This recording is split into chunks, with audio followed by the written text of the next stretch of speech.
The principles shared in this book can be divided into 4 buckets: the value bucket, the action bucket, the resource bucket, and the big picture bucket.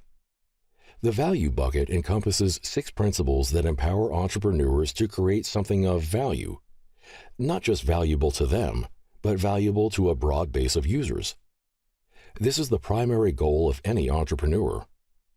It sounds simple, but achieving this goal is often very hard. At the start of their entrepreneurial journeys, most founders think they have a clear idea of what they're going to do to create value for prospective customers. Yet many times, they learn that users don't care about what they initially conceived. Value creation is more of a discovery process than an initial conception or grand idea. And the principles in the value bucket will help founders and their teams discover what customers and others perceive to be valuable so they can provide true value via their products or services. The principles in the value bucket are discussed in part 1 of the book. The action bucket encompasses 2 principles about how founders should act to make progress in their entrepreneurial journeys.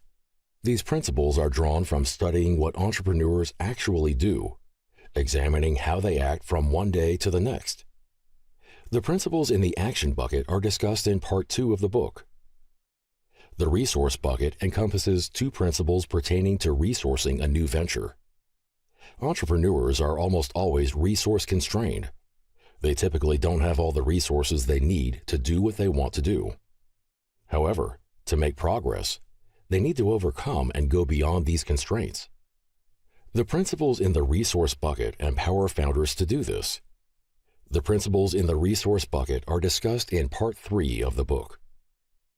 The big picture bucket encompasses 2 principles related to the holistic aspects of the entrepreneurial journey.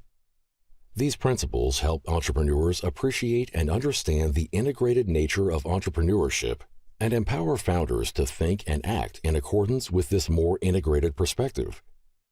The principles in the big picture bucket are discussed in part 4 of the book.